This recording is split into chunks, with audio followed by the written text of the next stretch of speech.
welcome to a special sofa talk on The Point, addressing the major concerns about the Belt and Road Initiative.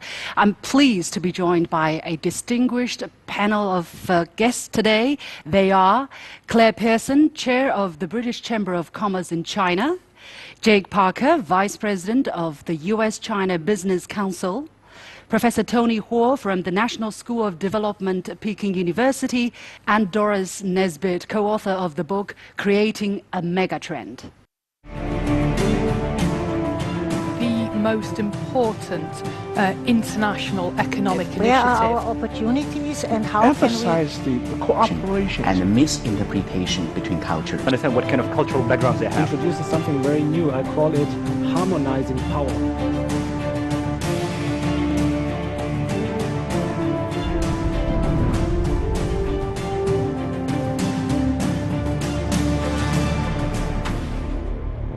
This is a very important question. I don't know how you look at that, about employment. And basically, this is one of the things that I've heard from multiple sources. For instance, a Pakistani official was asking me, how can the Chinese investment in the Chinese-Pakistan economic corridor benefit the poorest villages along the road, that their kids will have some clinics, some basic hospital, and that they can have schools. So how can the benefits be really trickling down to benefit the local livelihood, and also how can the countries and regions along the road and belt really have a share of the benefit from the Belt and Road? Well, infrastructure is one of the key elements. Look how it was very different times when the US began to develop, and we better not touch how it conquered the country. But it developed with the infrastructure that was built. The infrastructure, the basic infrastructure, that's what we're talking about, basic educations, medical need, and so on and so forth. But then globalization is a free movement of capital and people, human capital or pure labor. Now, when we satisfy, we haven't satisfied all the basic needs or basic infrastructure there. What happens for the globalization, the implication of that is that people or capital is going to move around to jump to where it's most profitable activities. And but that might not be the needs of the local villages. That's exactly. So, of course, we're talking about maybe 10 or 15 years down the road. Initially, we have to satisfy all the basic infrastructure, basic needs. But then after that, then people maybe in a small village, and now the rural poor village, they have basic educations, they all want to move to the big cities. And then we're going to see what we call the less equitable state. Yeah. That would be the very important implication of globalization. Remember that. What we see now in London, what we see now in, say, Paris, or in New York, where the real estate price was sky high. Why? All foreigners work there, they're high paid. That could also be a downside of increased infrastructure. People are more concentrated on urban areas where the prices were going up. Things we need to worry about 15 years down the road when you have this basic things. The thing is, people want to see immediate benefits. That is the thing. Infrastructures. I would say this. I think there's three ways that China and its companies can ensure that people are taken care of in the countries where they're operating. First, ensuring transparency in the projects, the funding, and the mechanisms which that funding is reaching that populace. Secondly, partnering with partners in those regions who have experience operating in the area, perhaps multinational firms who have a long track record of success, who abide by Foreign Corrupt Practices Act and UK Bribery Act initiatives. And finally, I think it's going to be incredibly important for China's companies when they do go abroad to not take employees from China with them, but to employ the people locally. But that is a question that China has a different answer to. Yes. China will bring a certain number of Chinese workers with them and work abroad. Do you understand that kind of practice? Well, this creates a great deal of domestic unhappiness when a project comes to a local area. What is China's rationale behind bringing Chinese workers? I really do understand this area because I'm born in Zambia. I've been back to visit Zimbabwe recently, and I talk to the local people. when the workers come abroad, it's not like the era of British colonisation. They don't come abroad to rule. They come abroad, they're workers from some of the poorer provinces in China. They go abroad and they work. They work in 80 degrees C, and they get malaria, they get tsetse fly, they get worms, and they stay working. And they deliver the railway project where weaker workers, less motivated workers from other countries will go home. Less skilled workers. How was the Tanzan Railway built? It was built because every other country went home and the Chinese workers stayed and built. Belt and Road is not a new thing. It's a culmination of a historical relationship with developing countries. And the reason, I mean, the people in those countries, they want three things. They want exactly what every one of us here wants for our families: education, health, and reduced mortality on the road. When I am with less well-off people traveling on the road, do you know what they do at night?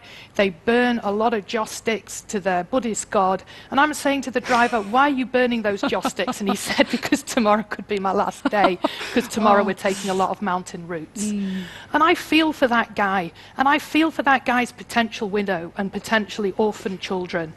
This is what poor people are worried about, and this is a problem that China's alleviating. And if you experience workers who've built the roads to Lhasa, who've built the roads from Chongqing up into the Tibetan highway, for goodness sake, not everybody has this skill set. China has this but skill set. in a less challenging environment, what about the local jobs, however many, that could have been provided to the local population? Shall I tell you what the locals' jobs were in Zambia when I was there in 1990? I sat with a woman, I said, what's your job? She said, I am breaking stones every day, and she had a little pile of rocks that she was breaking to prepare some asphalt for the road. So I said, how's that for you? She said, not great. I said, what would be a more economically empowering job? And she said, to be honest, looking after chickens is a lot less work for your back. So these women will be... That's true. It's true. I remember driving through the Taklaman Desert. There was a huge sandstorm. When the sandstorm cleared, there were Chinese workers working in decent conditions. They were having a break. They were having their fruit lunch. They were having a rest, and they were having a sleep. Too often in many of the developing countries, the workers are reasonably abused.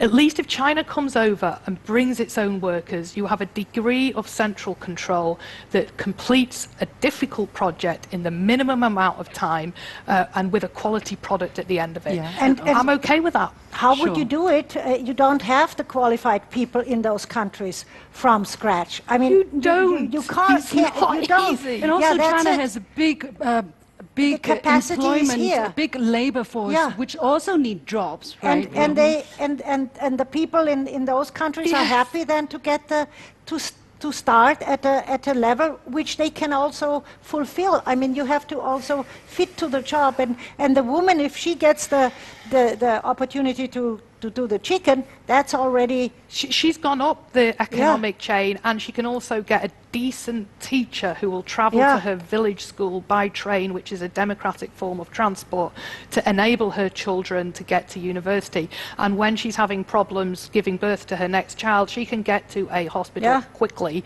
and get it sorted out. This is what infrastructure means. And you don't even have to go to Africa. You know, in India, which just came, India after a pause, and we had a guest, so we visited the Taj Mahal again.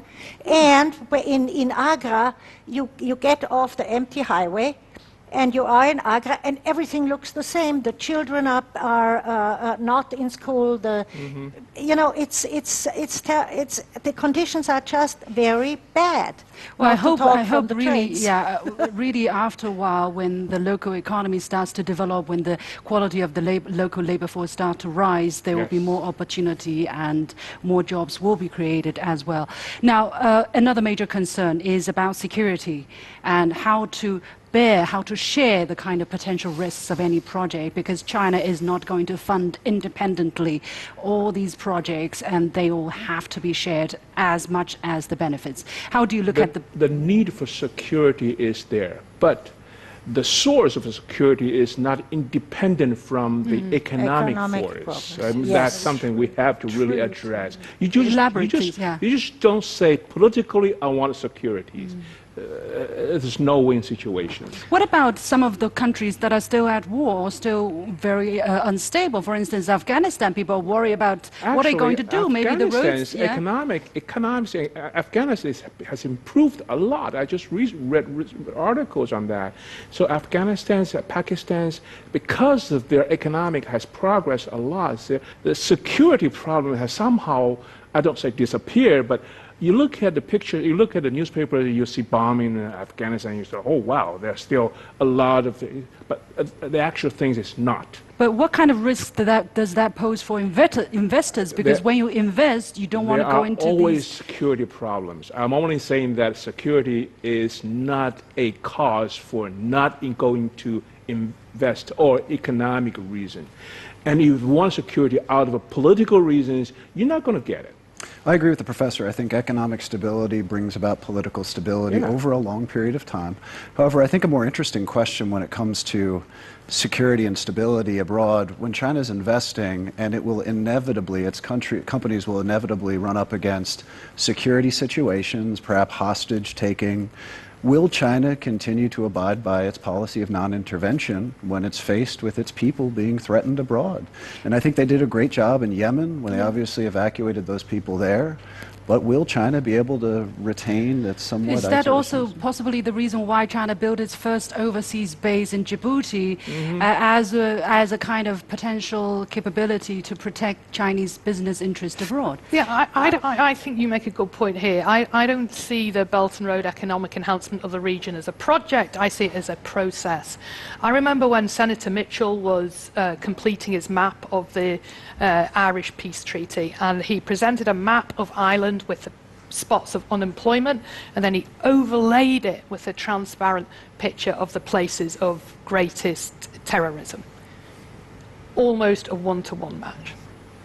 So if I'm a terrorist, if I'm in Boko Haram, which is currently joint venturing and morphing into ISIS, and then working with Al-Qaeda. I mean, they've just moved into Mali. I really know where the hotspots are. And if you put that unemployment map there that they used in Ireland and you overlay it with a terrorist map, it is one-to-one. And if I am in Boko Haram, if I am in Al-Qaeda, and if I am in ISIS, I'm not picking the most populous country on earth as my enemy. But we all know that you can control the terrorists in Xinjiang. Other countries can't neutralize that threat in a way China can. Why? I saw an invasion into, when I was up in northwest China, and I saw people coming in, and I saw the people in China surround them, the Muslims, and just get rid of them. This happens in China because everybody knows everything because there's so many people. It doesn't happen. You cannot contain the terrorist threat in a less populous country. But China can when you say you're sending your people abroad to build the products, to build the railway, to build the road, yes, they're at risk, but we're at greater risk if they don't build it. They don't create economic opportunity for the terrorists with no job opportunity. Missiles, bombing Syria, I mean, it's so 1985. I mean, that is a sort of, war, jaw. China is the most sophisticated global player there is now because they're not using hardware, they're using the software of the Belt and Road diplomacy. But the thing is, how do you manage these risks? How do you share or bear together the risks of such problems? The devils are in the details, so you never get the answer to all the questions you want to ask. I'm glad so that I can say that maybe 15 or 20 years down the road, all the security problems, they won't be there because there's millions of Chinese tourists. That's right, they'll be there with a flipping While WeChat all the on ISIS their was iPhone. selling their... Well, I can tell you that one of our companies is a risk consulting firm, and they have heard a significant amount of outreach from their SOE clients asking for more support on not only how they can protect their assets abroad, but how they can be trained to be more cognizant of the risks when they are operating outside of China. For many state-owned enterprises, they're used to dealing with a Chinese government that's extremely stable, that does what it says, and when they come to a third market, it can be quite a bit different. Additionally, when dealing with some even democratic governments, as you said earlier, tastes will change, new regimes will come to power, and something that was agreed to a year ago may not be agreed to now. And that's a reality of China's increased globalization, is it has to learn these new lessons as it emerges. And its non-interference policy is, in fact, working in this direction, because it's at the moment you interfere, you take sides. Yeah. And then if we look at the map of countries that are now in deep trouble, is because the borders were cut like you cut a cake through the tribals, no matter what. And then how can we get the most out of it? And I think this colonial, old colonial spirit should not be the driving force in how we look at Belt and Road. I agree with you that China should not be taking sides at this moment. Basically, China has done a relatively good job in not to take sides and do business with everybody, for instance, in the case of Israel and Palestine. But I was just talking to another American expert, and he says this is probably the case now, but down in the future, China will probably have to take sides and have to have more political relationship or in participation in the local politics. Do you see that that would happen path? anywhere, anytime. Look, you don't have to go to Belt and Road. Within China, they're going to be such a conflict, taking sides all over the places, even domestically. Shanghai and Shandong and Shaanxi, maybe they're just different people. So don't worry about that. I'm not saying that it would not exist. It will. We have to resolve it, and the devils are in the details. Let's talk about it when we have to. Yeah, and I think there's factors on the table we're not considering. I think macro events might overtake us in the form of global climate change. I mean, you look at the war that occurred between North and South Sudan, that was really a climate change war. You know, when the nomads could no longer graze their sheep because there was no grass. So they stopped being nomads and started settling in cities that didn't want them. And really the war that was precipitated as a result of that was a climate change war. So I think as the global climate becomes more unstable, people aren't going to be looking for political solutions with political labels. They're going to be looking for a solution to mass migration, mass unemployment, and feeding the current global population. And I think the country that is the adult in the room in coming up with solutions, which might mean facilitating migration through better infrastructure, which might mean political bilateral relationships to enable countries that are suffering from desertification. I think these countries will win democratically global hearts and minds, because in a more transparent era we can't just sit in our little parliament in Britain and say, oh, we're a little bit worried about people coming to our country. We can't sit in Washington and build a wall and keep everyone out.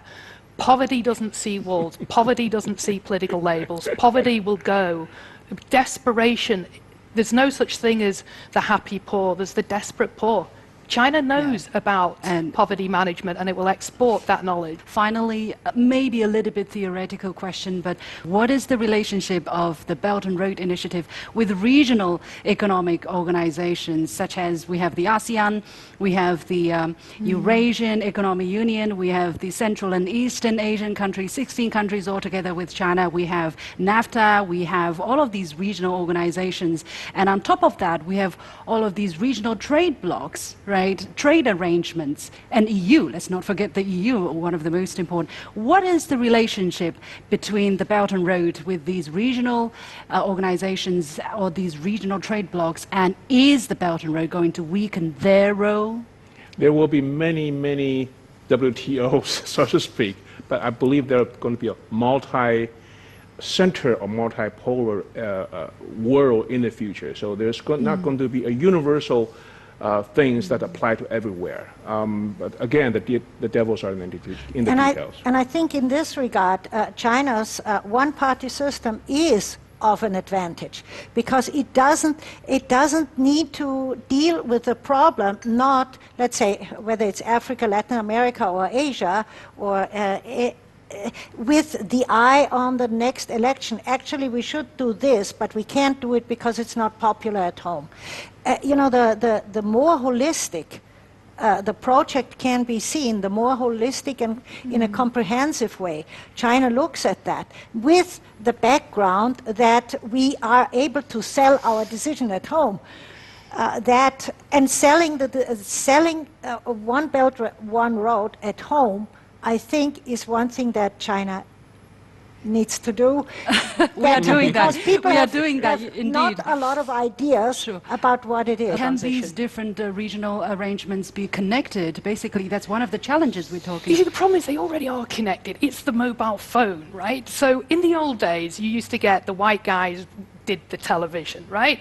So, for example, when we had that recent very sad event where 4 people died outside the Palace of Westminster in the UK with a terrorist attack, on the same day, 260 migrants died off the coast of Libya. Did you see it in the news? No, you didn't, because the white guys run the TV.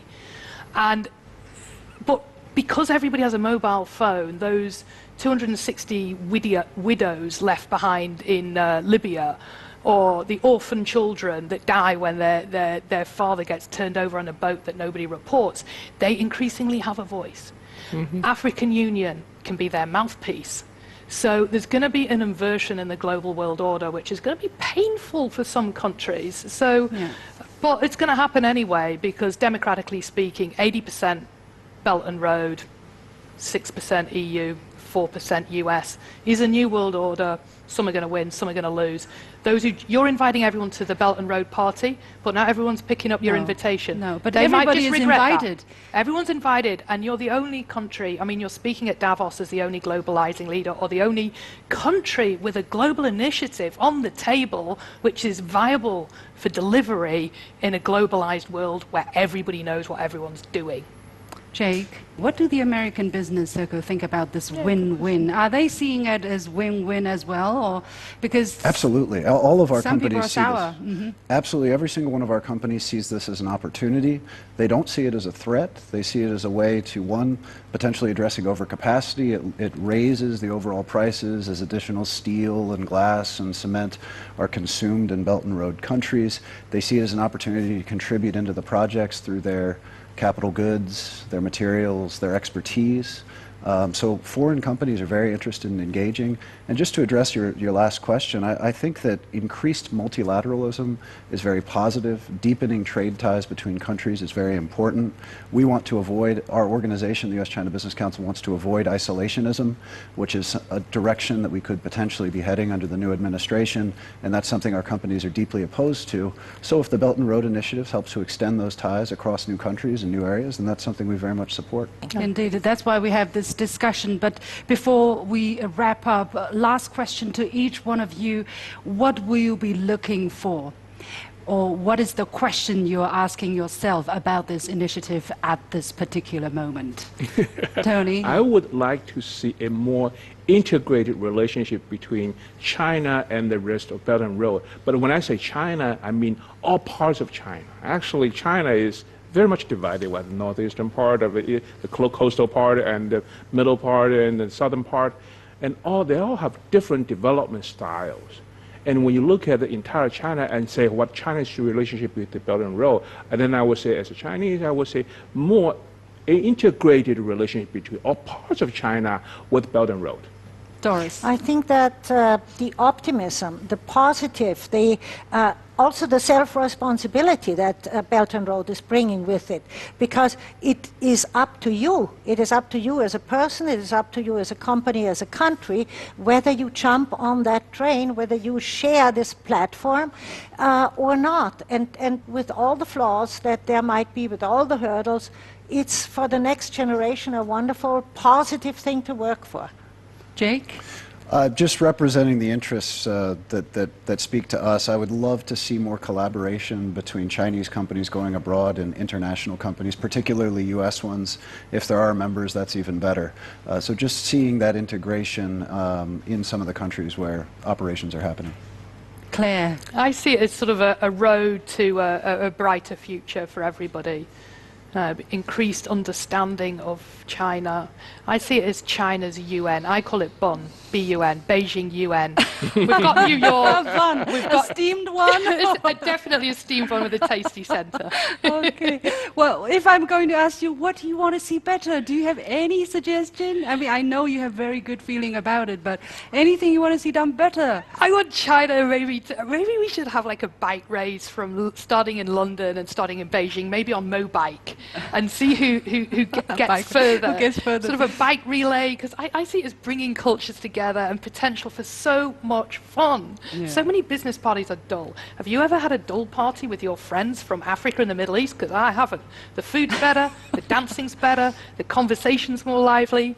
This is going to wake up the world to misunderstood cultures, and China's going to light the torch to get it going. Indeed, how to connect the hearts of people along the Belt and Road. Indeed, fascinating discussion. You're watching a special sofa talk on The Point. I'll be back with my last point right after this.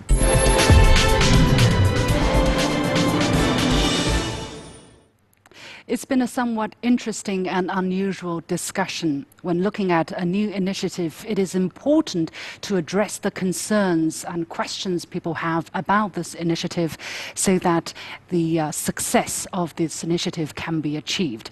As far as China is concerned, there is nothing to be shy about China pursuing its economic interests. The key question, though, is whether this initiative is going to provide equal opportunities for others to benefit from. Some people say the 19th century was the century of European interests. The 20th century saw America rose to power, and if the Belt and Road project is a success, then hopefully the 21st century will belong to everybody. That's it for this edition of Special Sofa Talk on The Point with me, Liu Xin. Thank you for watching, and I'll see you tomorrow at the same time.